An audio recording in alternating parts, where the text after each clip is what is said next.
आपने कभी नोटिस किया है, मंदिर के बाहर जो छोटी सी दुकान होती है वो सिर्फ दुकान नहीं होती, वो किसी का घर हो सकता है, किसी का सपना हो सकता है और कभी कभी किसी की पूरी जिंदगी होती है। हम जब तीर्थ यात्रा पे जाते हैं, हम भक्ति देखते हैं, हम भगवान देखते हैं और हम भीड़ देखते हैं, पर क्या हम कभी वो छोटी सी दुकान पे नजर डाल के देखते हैं? और उसी के साथ क्या हम सोचते हैं कि हमारे देश की इकोनॉमी कैसे चलती है? आज की कहानी भक्ति की नहीं, भक्ति के पीछे चलने वाली अर्थव्यवस्था की है। इस वीडियो का उद्देश्य किसी भी व्यक्ति, संप्रदाय, संगठन को हानि पहुंचाना नहीं है। ये सिर्फ एक अभियान है जो भारत के प्राचीन ज्ञान और विज्ञान को पूरी दुनिया तक पहुंचाने का संकल्प रखता है। अगर आप भी इसमें हमारा समर्थन देना चाहते हैं तो पवित्र भारत यूट्यूब चैनल को सब्सक्राइब करें।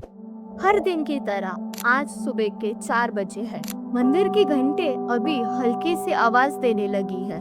अंधेरा अभी पूरी तरह गया नहीं है और इसी वक्त एक दुकान का शटर उठा हुआ है। 20 साल से ये सेम रूटीन उन दुकान वालों का। एक छोटी सी जगह, 3 शेल्फ, एक काउंटर, ऊपर भगवान की तस्वीर। यही से एक परिवार का घर चलता है, बच्चों की पढ़ाई चलती है। और दुकान पे क्या मिलता है? दुकान पे मिलता है प्रसाद के पैकेट, चुनरी, अगरबत्ती, फूल माला, ज्योति, मूर्तियाँ, रुद्राक्ष। और हम जैसे लोग जो 50 या 100 रुपए का प्रसाद लेते हैं, हम सोचते हैं ये बस एक छोटी सी खरीदारी है, लेकिन उस दुकान के लिए वो दिन का पहली कमाई होती है। भारत में तीर्थ यात्रा सिर्फ परंपरा नहीं है, ये एक मैसिव इकोनॉमिक सिस्टम है। हर साल लोग अलग अलग धार्मिक स्थलों पर जाते हैं।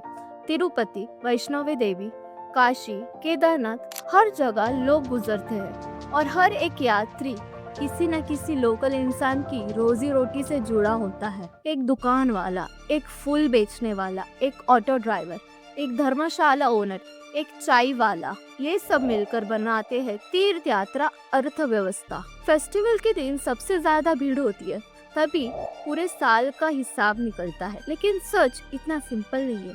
जो 30,000 रुपए का माल बिकता है वो पूरा मुनाफा नहीं होता।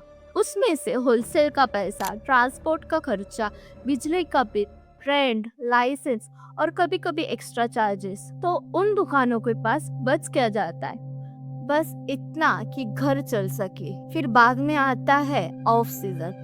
मंदिर में शांति हो जाती है, भीड़ कम हो जाती है, दुकान वाला कुर्सी पर बैठकर रास्ते को देखते रहता है। कभी कभी पूरे दिन का 1000 रुपए भी बन नहीं पाता। तो तीर्थ यात्रा अर्थव्यवस्था सीजन पे चलता है, फेथ पे चलता है और रिस्क पे चलता है। फिर और एक वक्त आता है जब मंदिर बंद हो जाते हैं, यात्री रुक जाते हैं, दुकान पूरी तरह बंद हो जाती है, इनकम जीरो, महीनों तक कोई आमदनी नहीं। फिर कर्जा लेना पड़ता है। एक छोटी सी दुकान के पीछे कितनी सारी कहानियां होती है वो सिर्फ दुकान वाला जानता है। लेकिन कहानी यही खत्म नहीं होती। हमारी जैसी नई जनरेशन शहर जाना चाहती है, स्टेबल जॉब के लिए, फिक्स सैलरी के लिए, एसी ऑफिस के लिए। तो सवाल ये है, 20 साल बाद ये छोटी दुकान का क्या होगा? और अगर धीरे धीरे छोटी दुकानें खत्म हो गई तो तीर्थ स्थल का असली रूप क्या बचेगा? आजकल बहुत बड़े बड़े कॉन्ट्रैक्टर्स आते हैं, मॉडल कॉम्प्लेक्सेस बनाते हैं, uniform shops, fixed rate, digital counters. Convenient जरूरी है, लेकिन क्या परंपरा सर्वाइव कर पाएगी या हम धीरे धीरे एक स्पिरिचुअल मॉल बना देंगे? तीर्थ यात्रा इकोनॉमी सिर्फ पैसा नहीं है, ये लोकल कल्चर है, ये एक संबंध है।